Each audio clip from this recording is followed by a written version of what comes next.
Buenos días, Pilar. Hola, buenos días. Bueno, inauguras una sección en Tradilin dedicada a entrevistas breves a profesionales del ámbito de la traducción. Bueno, tú eres traductora, pero además, sobre todo, correctora, editora de mesa y redactora. Nos vamos a centrar en tu faceta como correctora Sí. esta vez.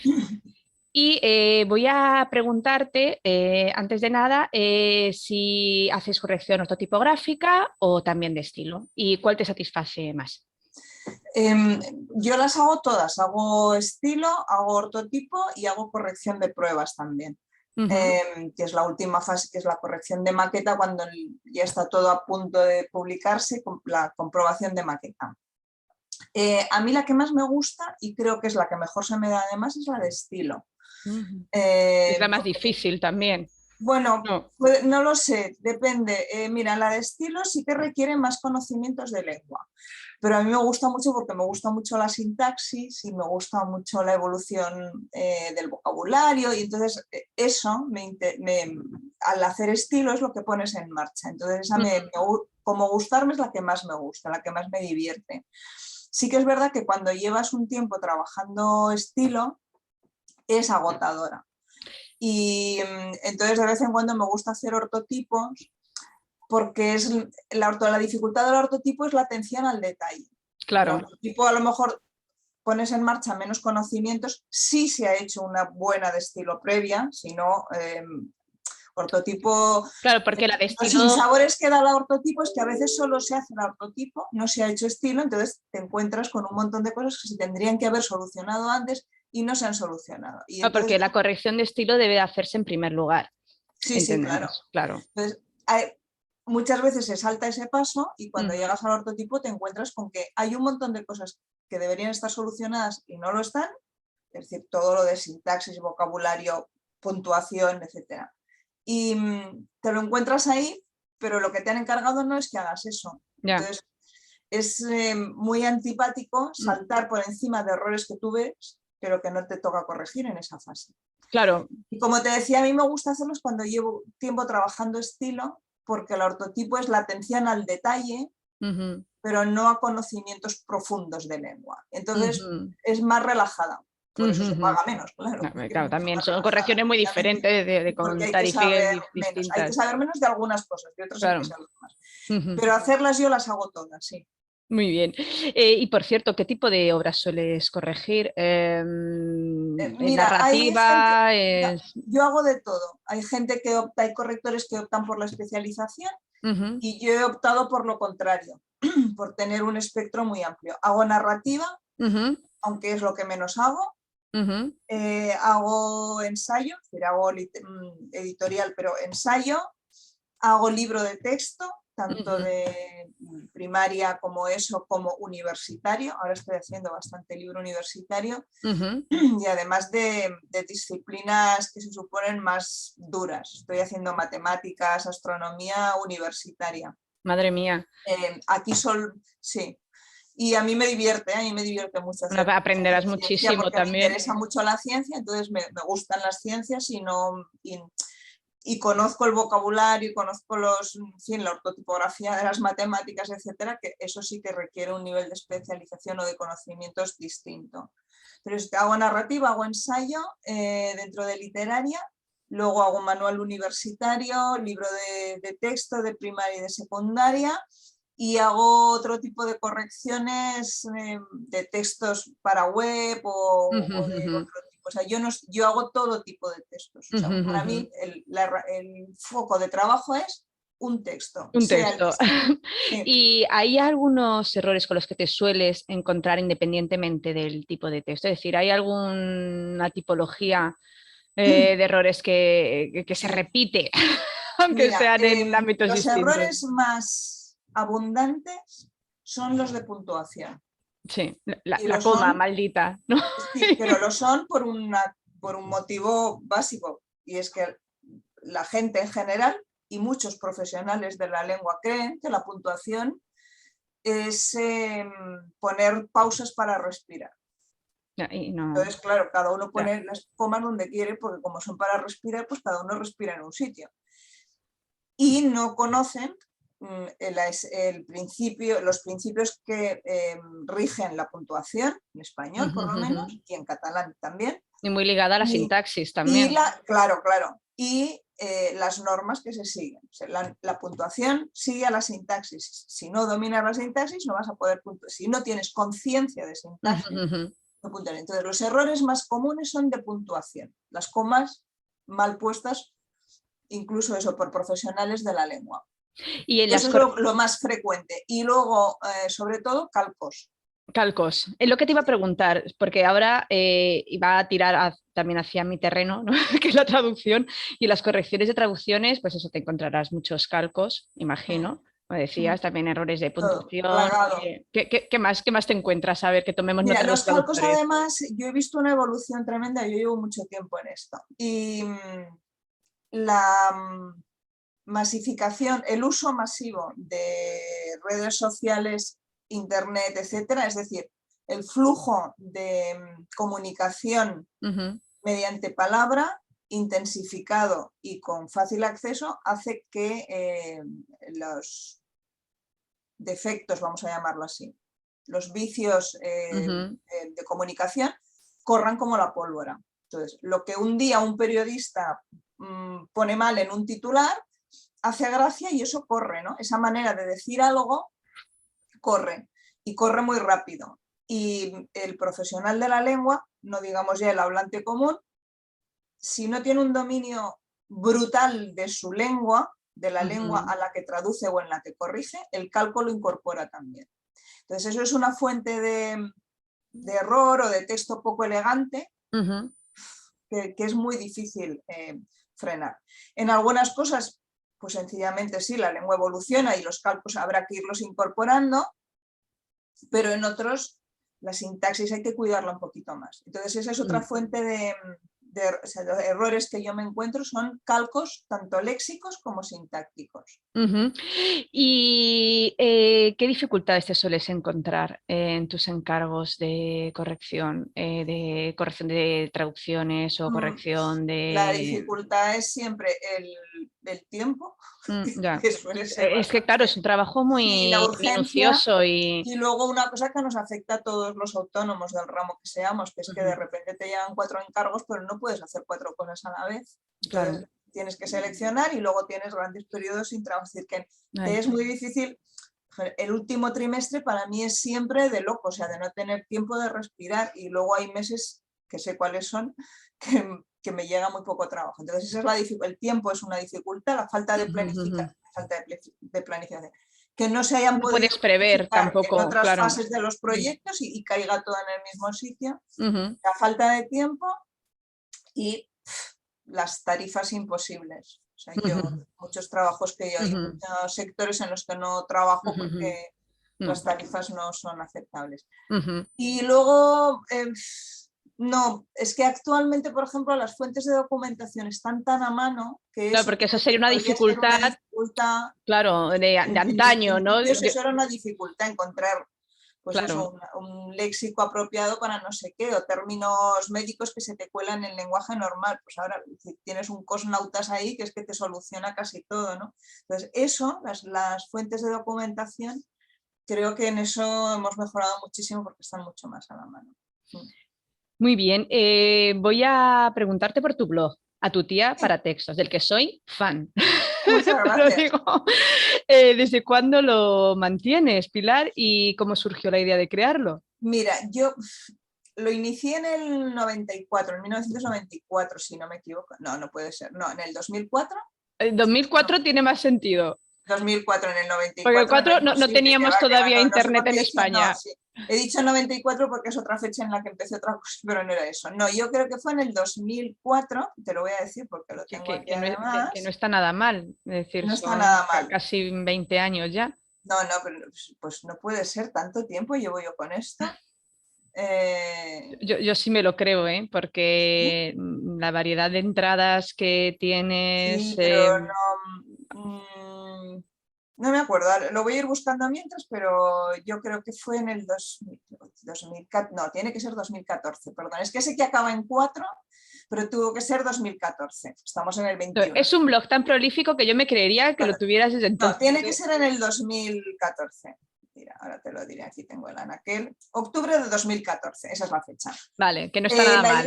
No, y el motivo, perdón, lo que sí quería precisar, antes lo mantenía, ahora está ahí de milagro, porque es verdad que... Ay, no me digas eso, Pilar, por favor. Cuando empecé, te seré muy sincera. Bueno, primero, lo inicié porque como una especie de herramienta de marketing, tengo que decir.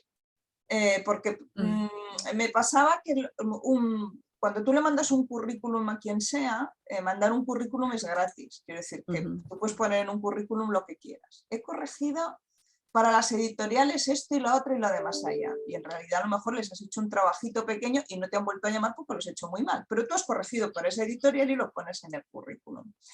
Es decir, que en los currículums puedes poner lo que quieres sin ningún problema. Otra cosa es demostrar lo que de verdad sabes. Entonces pensé que este blog, esta manera de hacer un blog, era una manera de demostrar lo que yo sé. No, esto no, aquí sí que me mojo mucho. Y tanto. ¿Sabes lo que sabes o no lo sabes? Y ahí lo demuestras porque va eso de errores y de su solución. No solo de errores, sino de su solución. A mí me gusta mucho esta parte de tu blog. Antes sí que era más, intentaba hacer por lo menos una entrada al mes o dos, y últimamente hago muy pocas, la última hora creo que es de mayo o así.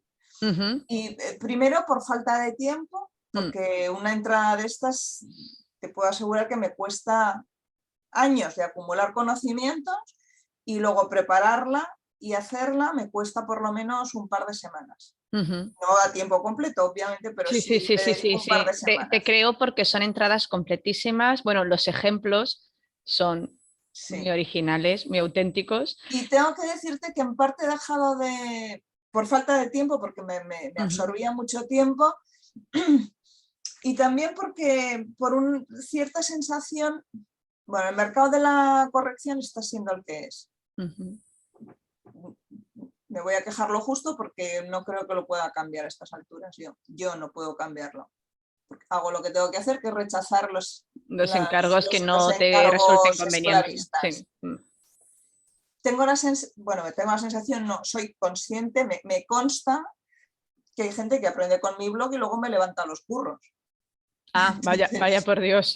Claro, si hay gente que dice, mira, qué bonito el blog, pero voy a buscar una persona. Yo me estudio el blog de Pilar Comín, y entonces trabaja a la mitad de precio que yo y le dan el trabajo. Y eso me parece también un poco injusto.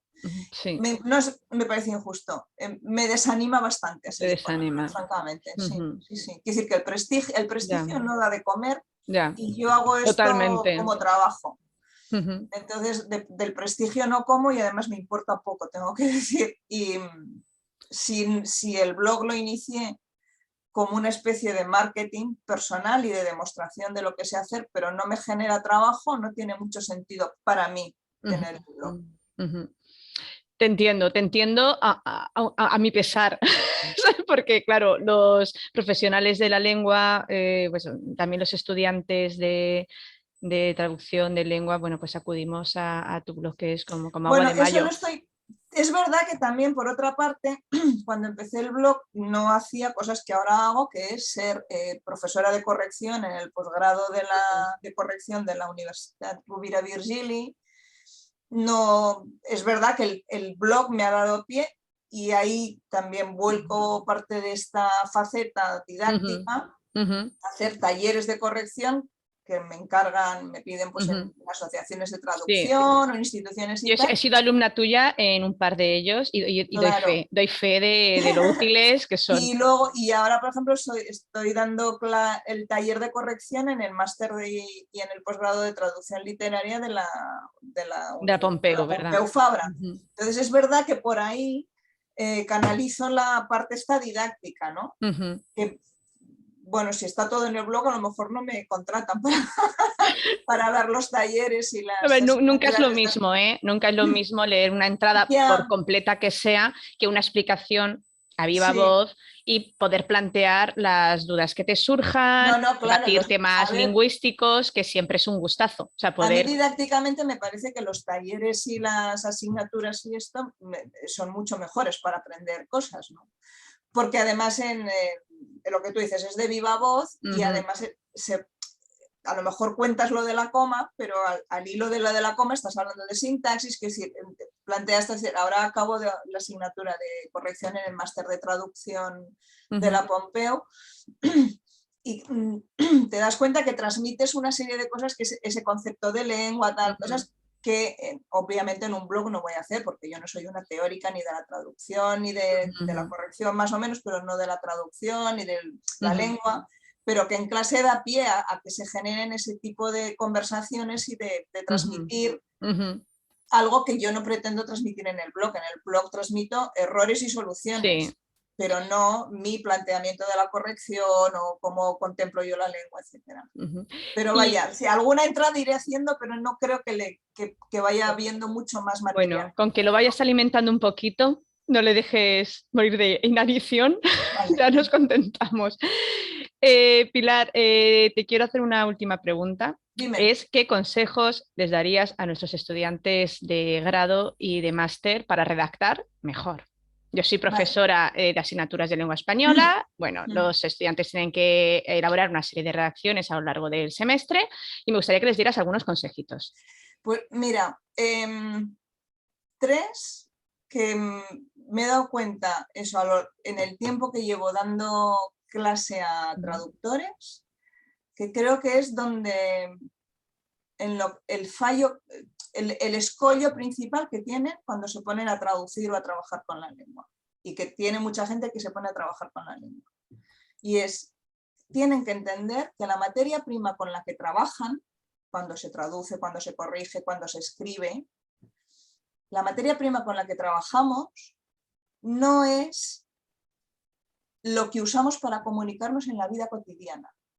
Es decir, la persona más iletrada del mundo es perfectamente capaz de comunicarse con una eficiencia enorme en su ujú, lengua. Todo el mundo domina su lengua y se comunica perfectamente, pero esa lengua con la que hablamos, con la que nos dirigimos en una tienda al dependiente, con la que interaccionamos con el banco, con no sé qué, esa lengua no es la misma que la que usamos cuando trabajamos. La materia ujú. prima es completamente distinta. Entonces, pretender trabajar con eso que tú sabes, es que yo hablo bien mi lengua, es que a mí me gusta mucho leer desde pequeño, es que a mí me entusiasman los cómics y quiero traducir cómics, eso no sirve para casi nada. La materia prima con la que vas a trabajar es otra y la tienes Ujú. que estudiar, porque tú te comunicas con tu dialecto, con tus vicios, Que con cada todo uno tu arrastramos bagaje los nuestros, lingüístico. efectivamente. Claro, pero cuando te pones a traducir o a corregir, a lo mejor tienes una novela del siglo XIX y tu dialecto no sirve para nada y tú tienes que tener unos conocimientos de lengua que son completamente distintos de lo que tú pones en marcha cuando te comunicas. Entonces, hay que entender eso. El me gusta leer desde pequeño es como si yo digo voy al Prado todos los días a ver cuadros y por eso voy a ser pintor. Tiene nada que ver. O Vamos, mejor, yo pinto las paredes de mi casa, o sea, sé usar la pintura y un pincel, puedo ser pintor. No tiene nada que ver, los niveles de uso son estos. nada. Ese es el primer consejo. Tener muy claro cuál es la materia prima y qué es lo que tengo que estudiar, por tanto. El segundo es no fiarse nunca de lo que creo que sé. Ah, sí, eso es consejo, yo, vamos, yo Porque lo te crees que grabaría sabes el aquí. significado de una palabra y cuando lo vas a Sí. buscar al No, diccionario no, resulta que no, no, quiere otra cosa. eso sucede, vamos, incluso a los traductores nos Sí, sucede, sí, vaya, o por sea, eso. tenemos que usar, yo cuando traduzco utilizo varios diccionarios de Y español, porque es la decir, palabra que crees simultáneo. Ujú, y la palabra cuyo significado crees que ujú, conoces, en esa novela o en ese texto de un banco tiene otro significado y en una situación del siglo XIX tenía otro significado. Así que ujú, no hay que fiarse nunca de lo que crees que sabes. Y el tercero, que parece contradictorio con el segundo, es que sabes mucha más lengua de la que crees que sabes, porque en realidad hay estructuras que las tienes metidas en el cerebro desde el aprendizaje, desde el momento en el que empezaste a aprender la lengua. Entonces, lo que sí que hay que hacer es volver a esas estructuras, a esa lengua que tienes metida, a esa sintaxis, antes de que esté modificada por todos los vicios, todos los calcos, todas las modas, etcétera, etcétera. Así que esos 3 consejos daría yo. Que al final se resumen en uno, que es estudiar lengua. Que es estudiar, que ya sé que es una cosa que a los traductores se les dice mucho y no siempre interiorizan. La lengua que tienen que dominar es la lengua meta. Sí. No la lengua de partida, la lengua meta. Sí, sí. Estoy totalmente de acuerdo contigo en eso. Ese Pilar. sería mi ¿Qué voy a consejo. decir? Pues muchísimas gracias por tu tiempo, por inaugurar esta sección en Tradilink y nada, que espero que te tengamos encantada, otra vez mucha por aquí. suerte y muchos éxitos a los futuros traductores y muy honrada de que me hayáis elegido para inaugurar esta sección. El honor es nuestro, Pilar. Hasta pronto. Gracias. Hasta Adiós. siempre. Adiós.